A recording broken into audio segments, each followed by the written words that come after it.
बोले वृंदावन बिहारी लाल की जय। आपके घरों में इतनी लड़ाई होती है, कभी सोचा है कि इस घर का मुखिया कारण है आपकी लड़ाई में? पिता के कारण भाइयों में लड़ाई होती है, माँ के कारण नंद और भाभी में लड़ाई होती है। कारण कोई और नहीं, सिर्फ बड़े ही होते हैं। आपके घर में जब भी कोई लड़ाई होगी उसका कारण मुखिया है।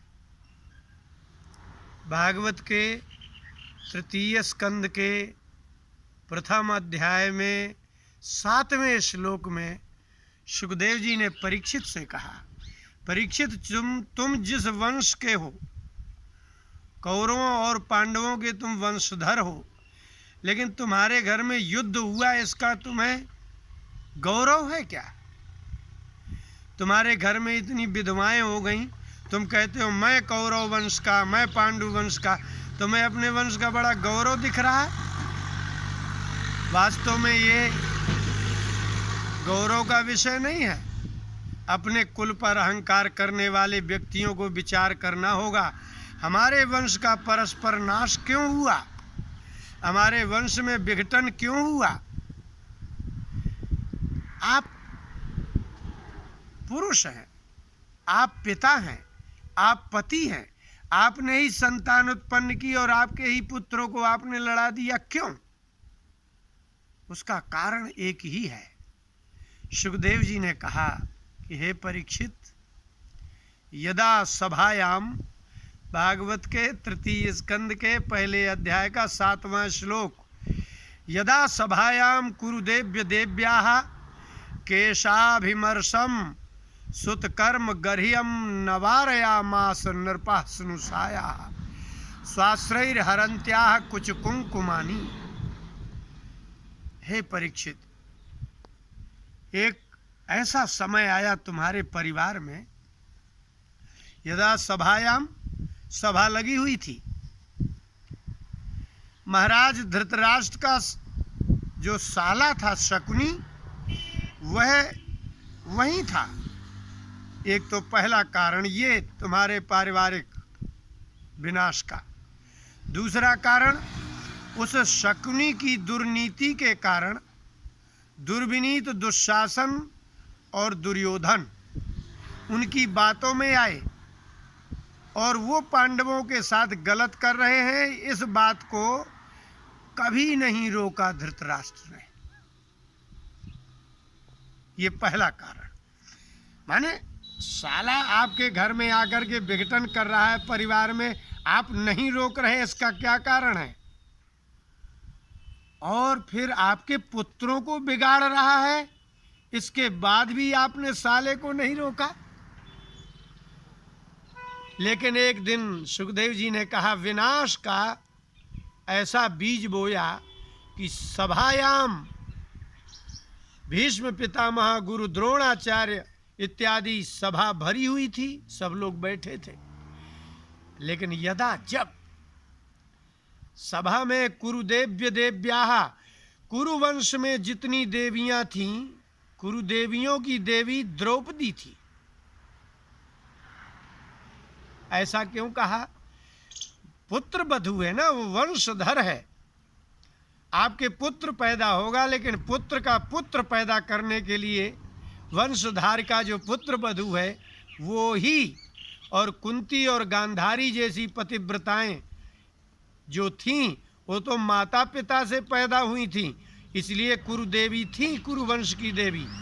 लेकिन उनसे भी विशिष्ट द्रौपदी थी, क्योंकि वो अग्नि से पैदा हुई थी, किसी माता पिता से नहीं।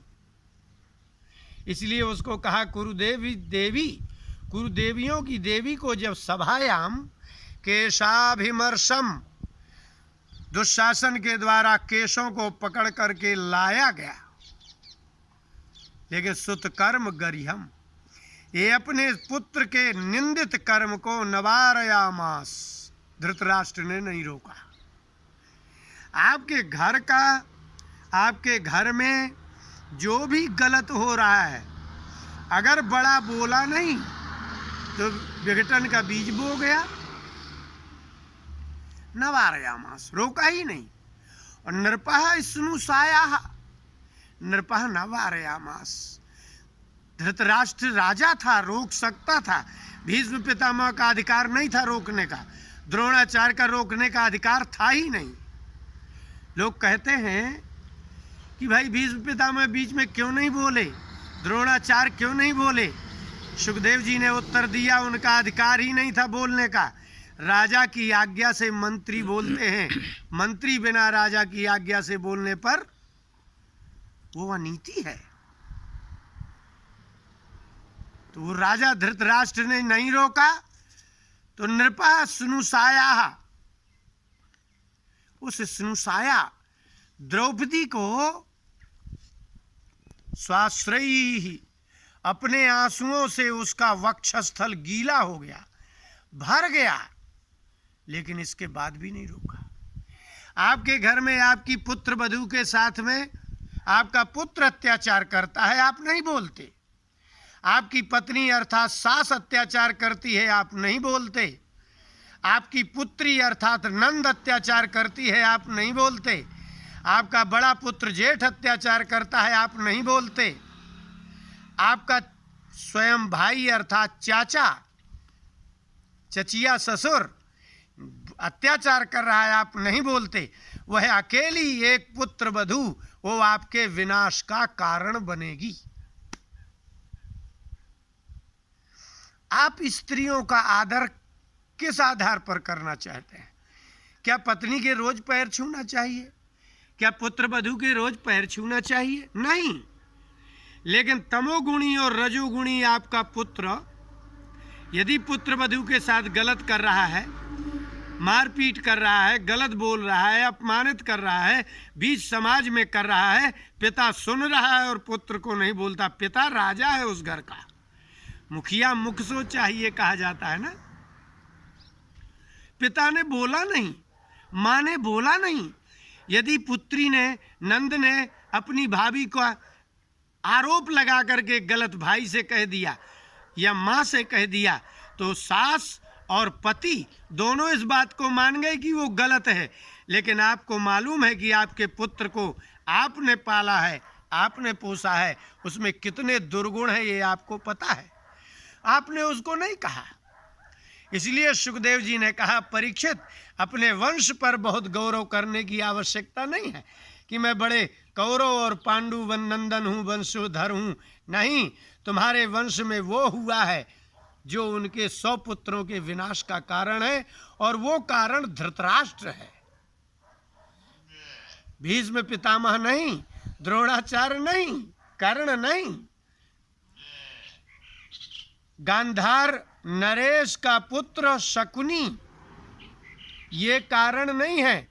अगर साला आकर के आपके घर में रह करके और आपके घर का विघटन कर रहा है तो आप उसके भग्नीपति है, आपको वहां से निकाल देना चाहिए कि तुम हमारे भाइयों में, हमारे पति पत्नी के मध्य में तुम क्या कर रहे हो, दुर्भावना पैदा कर रहे हो। लेकिन उसको रोका ही नहीं। अपने ही भाइयों के साथ किया जाने वाले छल को जानते हुए भी धृतराष्ट्र ने नवारयामास नहीं रोका। इसलिए कौरव और पांडवों में सिर्फ पांडव बचे, कौरव क्यों नहीं बचे? इसलिए कि तृतीय स्कंद में उद्धव जी ने स्मरण कराते हुए कहा विदुर को, कचस परशक क्षतायुषः।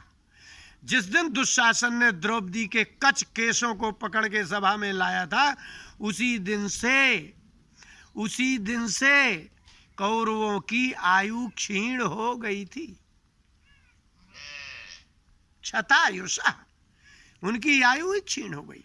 अर्थात आपके घर में यदि आप पति हो, पिता हो, माँ है, कन्या है, सब एक तरफ हो गए और वो अकेली, और उस अकेली के साथ सब मिलके अत्याचार कर रहे हो, इसके बाद भी तुम्हारे वंश में लक्ष्मी रहे तो कैसे, शांति रहे तो कैसे? इतना ही थोड़ी है, विनाश ही नहीं होगा, विघटन ही नहीं होगा, लक्ष्मी भी नहीं तुम्हारे घर में कभी आ सकती। माने पति, पिता, पुत्र, बहन, आप लोग सब पूरा एक घर, और वह एक, और वो एक गलत है, आप सब सही हो गए। कैसे हो सकते हो ऐसे? इसलिए जिसके घरों में सब मिल करके एक बहू के ऊपर अत्याचार करते हैं, उसके घर में विघटन ही नहीं होता, लक्ष्मी का भी नाश होता है, विनाश भी होता है परिवार का। आपके घर में किसी बहू के घर में पुत्र नहीं होता, आप पूरे घर के लोग बाहर चिल्लाने लगते हैं हमारी बहू बांझ है, उसके बच्चे नहीं होते, और खुद मुंह पर बोलती हो। क्या आपके परिवार की शांति होगी? इसलिए घर में जो पिता हैं, दादा हैं, ये बड़े हैं, इसलिए धृतराष्ट्र ने जैसे अपने परिवार में होने वाले गलत को नहीं बोला, नहीं रोका, अंत में विनाश 100 के 100 पुत्र चले गए, ऐसे ही जो अपने घर में रहने होने वाले अत्याचार, एक अकेली पुत्र वधू पर होने वाले अत्याचार को आंखों से देखते हुए भी, कानों से बुरा सुनते हुए भी जो नहीं रोकता, उस मुखिया का घर न कभी बचा है न बचेगा। बोली वृंदावन बिहारी लाल की जय।